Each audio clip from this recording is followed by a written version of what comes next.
اعوذ باللہ من الشیطان الرجیم بسم اللہ الرحمن الرحیم نحمدہ و نصلی علی رسولہ الکریم وآلہ الطیبین الطاہرین۔ محترم ناظرین، السلام علیکم ورحمۃ اللہ وبرکاتہ۔ ناظرین، ایام فاطمیہ چل رہا ہے اور ہم سب سوگوار ہیں، اور اس سوگواری اور اس تمام عزاداری کو خداوند عالم ہماری قبول فرمائے۔ ایام فاطمیہ میں جو سب سے خاص بات ہے وہ یہ ہے کہ آج کا نوجوان یہ پریشان ہے کہ آخر کیا وجہ ہے کہ پیغمبر اسلام صلی اللہ علیہ وسلم جو پوری کائنات کے نبی اور پوری کائنات کے لیے ایک ہمدرد اور بہترین رہنما تھے، اور جنہوں نے پوری انسانیت کو انسانیت کے راستے پر گامزن کیا اور لوگوں کو قعر ذلت سے نکال کر عزت و شرف بخشا، ایسے عالم میں پیغمبر گرامی صلی اللہ علیہ وسلم کی آنکھیں بند ہونے کے بعد اہل بیت پر یہ سارے مظالم اور یہ سارے جو امور دکھائی دیتے ہیں، اس کی اسباب کیا تھے؟ آئیے ان سارے سوالات کے جوابات دینے کے لیے نوا فاؤنڈیشن کی اسٹوڈیو میں موجود ہیں حجت الاسلام والمسلمین عالی جناب مولانا محمد عباس رضوی صاحب، ان کی خدمت میں چلتے ہیں۔ قبلہ السلام علیکم وعلیکم السلام ورحمۃ اللہ۔ قبلہ، آج کا پہلا سوال ہمارا یہ ہے کہ جب پیغمبر گرامی صلی اللہ علیہ وسلم آئے تھے اور انہوں نے ملت اسلام کو قعر ذلت اور گمراہی اور جہالت سے نکال کر مسلمان بنایا، تو کیا وجہ ہے کہ اتنی جلدی پیغمبر کی آنکھیں بند ہوتے ہی یہ امت بدل گئی اور پیغمبر کے جنازے کو چھوڑ کے ایک دوسری جگہ نظر آئے؟ اعوذ باللہ من الشیطان الرجیم بسم اللہ الرحمن الرحیم وبہ نستعین۔ سب سے پہلے ناظرین محترم کی خدمت میں سلام عرض کرتا ہوں اور ایام فاطمیہ کی تسلیت پیش کرتا ہوں۔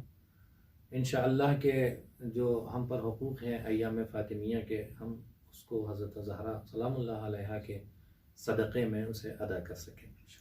بہترین موضوع اور بہترین سوال کی طرف آپ نے اشارہ کیا ہے کہ ابھی تو پیغمبر کی آنکھیں بند ہی ہوئی ہیں، اور کیا وجہ ہے کہ جن کو پیغمبر نے انسان کی وہ ساری ویلیوز جو انسان کے اندر ہوتی ہیں، یا انسان کی قدریں کہہ لیں آپ، جسے پیغمبر نے ان کو سکھایا تھا ادب، سلیقہ اور طریقہ زندگی گزارنے کا، کیا وجہ ہے کہ ابھی پیغمبر کی آنکھ بند ہوئی اور وہ سب کچھ بھول گئے؟ دیکھیے، بات یہ ہوتی ہے کہ جب انسان سیکھنے کے لیے آتا ہے تو اسے سکھانا بہت آسان ہوتا ہے، لیکن انسان ابتدا میں ہی سیکھنے کے لیے نہ آیا ہو، سیکھنے والوں کے ساتھ شریک ہو صرف، تو اسے سکھانا بہت مشکل ہوتا ہے۔ اپنے ہدف اور مقصد سے آیا۔ جی، اسے سکھانا بہت مشکل ہوتا ہے۔ یہاں بھی کچھ اسی طرح کی سچویشن ہے کہ خود کائنات کے رسول کو سکھانے میں، بتانے میں کوئی مشکل نہیں تھی۔ انہوں نے ایک نمونہ بھی پیش کیا کہ عجم سے اگر سلمان آتے ہیں تو سلمان کو اس طرح سے سکھایا، اس طرح سے بتایا کہ خود زبان پیغمبر سے یہ بات نکلی کہ سلمان منا اہل البیت، اس لیے کہ وہ سیکھ کر اس درجے پر فائز ہو گئے۔ کیوں؟ اس لیے کہ سیکھنے آئے تھے۔ اب کچھ لوگ ایسے ہیں کہ جو ابھی پیغمبر کی آنکھ بند ہوئی اور وہ تمام چیزیں بھول گئے، اس کا مطلب یہ ہے کہ وہ سیکھنے نہیں آئے تھے، وہ کسی اور ہدف کے تحت آئے تھے، کسی اور مشن کے تحت آئے تھے، اور انتظار کر رہے تھے کہ پیغمبر کی آنکھیں بند ہو اور ہم اپنا مشن شروع کریں۔ ایک بات تو یہ ہو گئی، اور دوسری بات یہ ہو گئی کہ چلیں، سیکھنے والوں کے ساتھ بیٹھتے تھے، کچھ تو سیکھا ہوگا، کچھ تو سمجھے ہوں گے۔ ہاں دیکھیے، جو کچھ سیکھا اور سمجھا بھی تھا انہوں نے، جب انسان کے اندر اقتدار کا نشہ ہو جائے، جب انسان کے اندر منصب کا نشہ ہو جائے، تو پھر وہ جو کچھ بھی سیکھا ہوتا ہے بھول جاتا ہے۔ اس وقت کی بات چھوڑ دیجئے، آج کے دور میں دیکھ لیجئے، انسان اگر کسی ہدف کو حاصل کرنے کے لیے وہ ہو جائے کہ میں اس کو حاصل کر کے رہوں گا، کچھ بھی کرنا پڑ جائے تو وہ سب بھول جائے۔ یہی وجہ تھی کہ یہ منصب کی لالچ میں، مولا کائنات نے نہج البلاغہ میں فرمایا، میں اس پر زیادہ روشنی نہیں ڈالوں گا، صرف اشارہ کر کے واپس آ جاتا ہوں۔ انہوں نے کہا تم مت یہ سمجھو کہ صرف شراب جو بوتل میں ہوتا ہے اس پر نشہ ہوتا ہے۔ نشہ صرف شراب میں نہیں ہوتا ہے، بلکہ نشے کے انواع و اقسام ہیں۔ اقتدار کی حوث رکھنے والوں کا بھی نشہ ہوتا ہے، اور انسان نشے میں اپنے حواس کھو بیٹھتا ہے۔ دولت کی لالچ، منصب کی لالچ، یہ سارے نشے ہیں، اقتدار، قوت کے نشے ہیں۔ یہ وہی ایک نشہ تھا جو منصب کی لالچ کے لیے تھا۔ یہ سب کچھ بھول گئے تھے، اور سقیفہ میں بیٹھ کے جو انہوں نے زہر گھولا، آپ کہیں گے یہ بھول گئے تھے، باقی لوگ تو موجود تھے۔ تو سقیفہ میں بیٹھ کے جو انہوں نے زہر گھولا، اس زہر نے کام کیا۔ اس زہر نے کام کیا کیا کہ وہاں موجود افراد، مدینے والوں کو، انسانوں کو تو نہیں مار سکا یہ زہر، لیکن ان کی انسانیت کو اس زہر نے ختم کیا۔ اور کیوں؟ اس کے بھی انواع و اقسام ہیں، کبھی تلوار کے زور پہ، کبھی پیسے کی لالچ میں، کبھی اقتدار اور منصب کی لالچ دے کر کے، یہ سارے ہیلے انہوں نے اپنائے، جس کی وجہ سے لوگ خاموش ہوئے. سب مخالف نہیں تھے, کبھی ڈرا کے جی جی, اور کبھی لالچ دے کے. سب مخالف نہیں تھے, مخالفین وہی تھے جو سقیفہ میں تھے, لیکن اتنا بڑا مجمع سب نے سکوت اختیار کیا. اور مولا اسی سکوت کی طرف اشارہ کر رہے ہیں کہ دیکھو تمہارا سکوت بھی جو ہے شمار مجرمین کے ساتھ ہوگا. تو یہ وجہ ہوئی کہ یہ آ گئے وہاں تک. اچھا, یہاں تک آئے اور سب کچھ بھول چکے تھے. اس کی دلیل کیا ہے؟ سب کچھ بھول, جناب سیدہ نے جب انہوں نے کہا کہ مولا کائنات کو باہر نکالو, علی کو باہر نکالو بیعت کے لیے, ورنہ ہم اس گھر میں آگ لگا دیں گے, تو جناب سیدہ نے ان سے 2 سوال کیے, اور یہ 2 سوال بہت اہم ہیں. اگر انسان اس پر غور کرے تو حق کی طرف متوجہ ہو جائے گا. پہلا سوال جناب سیدہ نے یہ کیا کہ کیا تم نور خدا کو خاموش کرنا چاہتے ہو؟ یعنی اس گھر سے نور خدا منور ہوتا ہے کائنات میں, تم اسے خاموش کرنا چاہتے ہو؟ انہوں نے کہا ہاں. کہ کیا تم اس گھر میں آگ لگاؤ گے جس میں حسن اور حسین ہے؟ کہا ہاں. کہ کیا تم نسل رسول خدا کو منقطع کرنا چاہتے ہو؟ یعنی کوئی راستہ نہیں چھوڑا شہزادی نے. دونوں سوال ایسے کیے کہ جو ایک غیر مسلمان بھی کرنے کے لیے تیار نہ ہو, اور اگر کرنے کے لیے آمادہ ہے تو اسلام یہیں ختم ہو جاتا ہے. اسی لیے کہتے ہیں شہزادی میزان ہے, ان پر تولیے کہ شہزادی کی رضایت ہے کیا. اب یہ مسئلہ ہاں ہم کر دیں گے, آگ لگا دیں گے. آپ دیکھیے اس گھر میں جہاں مولائے کائنات بھی موجود ہیں وہاں دشمن سامنے آ رہا ہے, اور دشمن آ کر کے کہہ رہا ہے کہ ہم اس گھر میں آگ لگا دیں گے. اچھا, دشمن مثلا آئے, تاریخ نے لکھا کہ کچھ لوگ آئے, دروازے پہ ہجوم کیا اور آ کے دق الباب مثلا کیا, آواز دی, چلایا, شور مچایا. تو ایسے عالم میں ہمارے معاشرے اور سماج میں یہ ہوتا ہے کہ خاتون نہیں آتی دروازے پہ. کیا وجہ ہے کہ جو ہے وہ اندر مولائے کائنات ہیں اور شہزادی فاطمہ زہرا سلام اللہ علیہا دروازے پہ ان کے دق الباب کرنے پہ آ رہی ہیں اور مولائے کائنات نہیں آ رہے ہیں؟ جزاک اللہ, بہت اچھا سوال آپ نے بہت اہم موقع پر کیا تاکہ میں اپنی بات کو اور واضح کر سکوں. بے شک یہ اس وقت بھی رائج تھا, اور آج بھی 1400 برس کے بعد بھی یہی رائج ہے کہ اگر گھر میں مرد موجود ہے تو وہ آتا ہے دق الباب پر. ہاں, یہ بات واضح ہو چکی تھی کہ کون لوگ آئے ہیں. اب ان لوگوں کے سامنے کون آئے, یہاں پر بھی آپ کہہ سکتے ہیں کہ مرد کو ہی آنا چاہیے کہ جب پتہ تھا کہ دشمن ہے, جب پتہ ہے کہ وہ آگ لگانے کی بات کر رہا ہے, دروازہ گرانے کی بات کر رہا ہے, تو علی کو آنا چاہیے تھا. کیوں نہیں آئے علی؟ یہ ایک سیاست کے تحت نہیں ہے. کون سی سیاست تھی کہ جو اتنی اہم تھی؟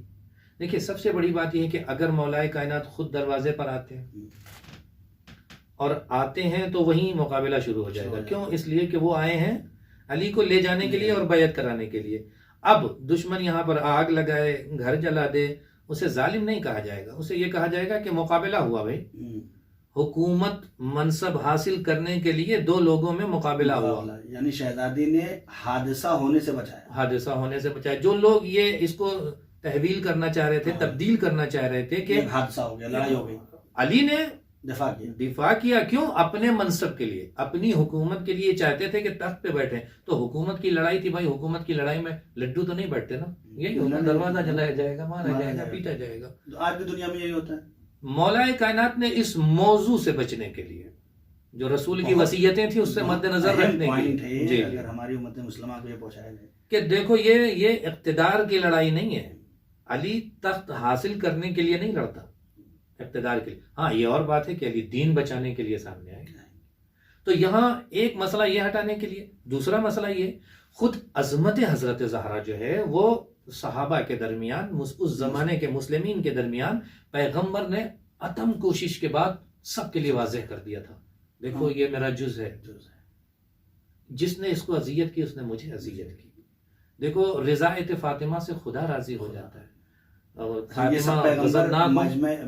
اصحاب کے درمیان آپ کہنے چلے مسجد میں تھی, لیکن پیغمبر کا وہ عمل جو اس دروازے پر آ کر کے سیدہ کو سلام کرتے تھے, مستقل وہ تو سب جب باہر جاتے تھے جی جی تو آخری ملاقات, اور اہل بیت النبوہ دے کر کے سلام کرتے تھے. تو یہ تمام عظمتیں پیغمبر نے جناب سیدہ کے لیے اسی دن کے لیے کی تھی کہ مسلمانوں اگر تم مشکوک ہو جاؤ کہ خلافت پر کسے بیٹھنا چاہیے, تو جب میری بیٹی سامنے آئے تو تمہارے لیے واضح ہو جانا چاہیے کہ میری بیٹی کو ناراض کرنے والا اللہ کو راضی نہیں کر سکتا, اور نہ ہی اس کے منصب پہ فائز ہو سکتا ہے.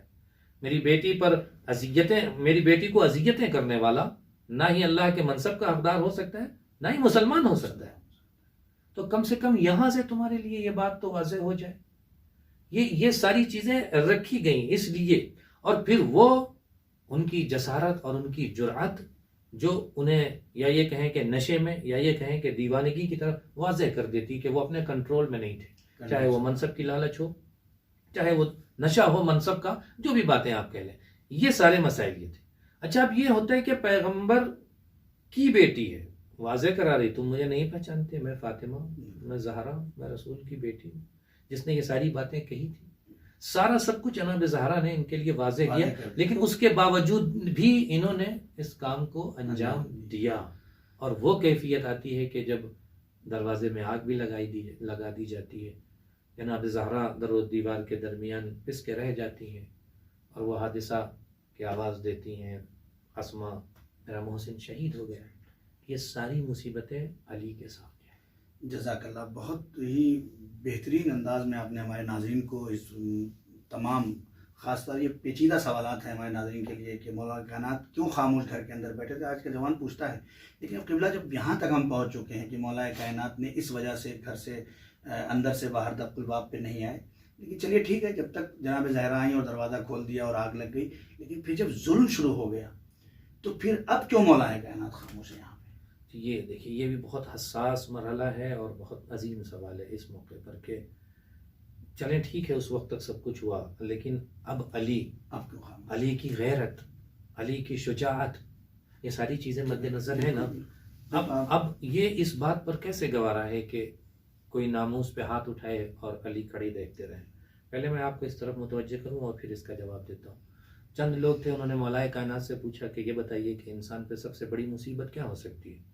مولا نے کہا پہلے تم بتاؤ. تو کسی نے کہا اس کا جوان بیٹا اس کے سامنے مر جائے، کسی نے کہا اس کا سب کچھ اجڑ جائے، دنیا برباد ہو جائے، سب سے بڑی مصیبت یہ ہے، سامنے گھر برباد ہو جائے، جل جائے. مولا آپ بتائیے. مولا نے کہا کہ انسان پہ سب سے بڑی مصیبت اس وقت ہے کہ جب کوئی اس کی ناموس پہ ہاتھ اٹھائے اور وہ کھڑا دیکھتا رہے اور کچھ نہ کر سکے. تو از لحاظ انسانیت اور بشریت یہ ایک عظیم مصیبت تھی مولا کائنات کی. لیکن اس مصیبت کے باوجود بھی مولا کائنات خاموش ہے. تو اس کا مطلب یہ ہے کہ زہرا کو بچانے سے بھی افضل کوئی ایسی چیز تھی جسے علی خاموش کہہ کے صبر کر کے بچانا چاہتا. وہ کیا تھا؟ یہ سوال ہوتا ہے کہ وہ کیا تھا. اب جب آپ آئیے، میں ایک مثال دیتا ہوں. شجاعت، تلوار، ذوالفقار اور مولا خدا نہ خواستہ خاکم بدہن ایسا نہیں ہے کہ ہمارے جیسے کہیں بزدل انسانوں کی تھوڑا سا ڈر گئے، خوف ہو گئے. مولا کائنات کوئی اس طرح کا پہلو ان کے موجود نہیں تھا. دیکھیے اس شجاعت کو مد نظر رکھتے ہوئے میں یہ بات کہہ دوں یہیں بیچ میں کہ وہ آنے والوں کو بھی یقین تھا کہ علی تلوار نہیں اٹھائیں گے. کیوں؟ اس لیے کہ ان کو پتا تھا کہ رسول نے منع کیا تھا کہ ایسے حالات میں، ورنہ ان کے اندر اتنی ہمت نہیں تھی کہ مولا کائنات کے سامنے آ کے یہ گستاخیاں کریں. وہ مطمئن تھے تو آ گئے تھے. تو علی کو تو نہیں بولنا تھا، علی کے صبر کا امتحان تھا یہاں پر. اچھا کیوں تھا؟ اس لیے کہ علی کو اللہ کا دین بچانا تھا. یہ دین اس وقت خطرے میں پڑ جاتا جب علی باہر آ جاتے، تلوار نکال لیتے، تو پھر ایک اقتدار کی جنگ ہو جاتی اور دین پھر ختم ہو جاتا، اور اصلی چہرہ جو تھا اسے واضح نہیں کر سکتے تھے. 25 سال بعد بھی جب حکومت ملتی نہیں کر سکتے تھے علی. یہاں مسائل کھڑے ہو جاتے. آپس کی لڑائی تھی، چلو آج جیت گئے تو ان کو حکومت مل گئی، لیکن وہاں اللہ کے لیے، اللہ کے دین کے لیے صبر کی وہ منزلت کی یہ سارے واقعات ہوتے ہوئے جبکہ کہہ چکے ہیں کہ انسان پہ سب سے بڑی مصیبت ہے، لیکن پھر بھی برداشت کیا. کیوں؟ اس لیے کہ اللہ کا دین بچانا تھا. اب ہم یہاں بچوں کے لیے ایک بات واضح کر دیں کہ کیسے ہو سکتا ہے. یہاں اہم اور مہم کی بات ہوتی ہے. میں بچوں کو ایک مثال دیتا ہوں، صرف یہ مثال کی حد تک ہی اس بات کو رکھیں کہ ناظرین محترم کے لیے بہت اہم ہے. میرے سامنے کچھ ایسا موقع پیش آ جائے کہ ہمارے وقت کا امام بھی موجود ہو اور ہمارا بیٹا یا ہمارا بھائی بھی موجود ہو، اور ہم دونوں میں سے ایک کو بچا سکتے ہیں، اپنے بیٹے کو یا امام وقت کو، اپنے بھائی کو یا مولا حسین علیہ السلام کو، ایک ہی کو بچا سکتے ہیں. میں نے کیوں کہا یہ بچوں کے لیے کہہ رہا ہوں؟ کیونکہ یہ اتنی واضح بات ہے کہ اس کا جواب بچے بھی دے دیں گے کہ اگر ایسی بات آ جائے قبلہ تو آپ نہ اپنے بیٹے کی طرف دیکھیں گے نہ اپنے بھائی کی طرف دیکھیں گے، آپ صرف اور صرف مولا کو بچانے میں پوری کوشش کریں گے کہ میں مولا کو بچا لوں. کیوں؟ اس لیے کہ مولا کی عظمت ان کے لیے کچھ بھی نہیں. میرے ماں باپ فدا ہو جائیں اس مولا پر تو کچھ بھی، تو میں مولا کو بچاؤں گا. اب آئیے یہاں پر رکھیے، ایک طرف حضرت زہرا ہے، ایک طرف اللہ کا دین. ایک طرف وہ پیغمبر کی ساری زحمتیں ہیں، یا یہ کہیں کہ 24,000 انبیاء کی زحمتیں ہیں، ایک طرف کلمہ لا الہ الا اللہ ہے اور ایک طرف مصیبت، ایک طرف حضرت زہرا ہے. تو یہاں پر میں ایک جملہ کہوں گا، بڑا حساس جملہ ہے، کہ علی کے سامنے دو راستے تھے، یا حضرت زہرا کی پسلیوں کو ٹوٹنے سے بچا لیتے یا دین کی پسلیوں کو ٹوٹنے سے بچا لیتے. یہ علی کے صبر کا کمال ہے کہ انہوں نے اپنی آنکھوں کے سامنے اپنی زوجہ کی پسلیوں کو ٹوٹتے ہوئے دیکھا، لیکن دین کی پسلیوں کو ٹوٹنے کو گوارا نہیں کیا. جناب زہرا کو اپنی آنکھوں کے سامنے علی نے کس طرح سے اس مظالم کو دیکھا، زبان سے بیان کرنا بھی مشکل ہے کہ کیسے دیکھا اور کیسے صبر کیا.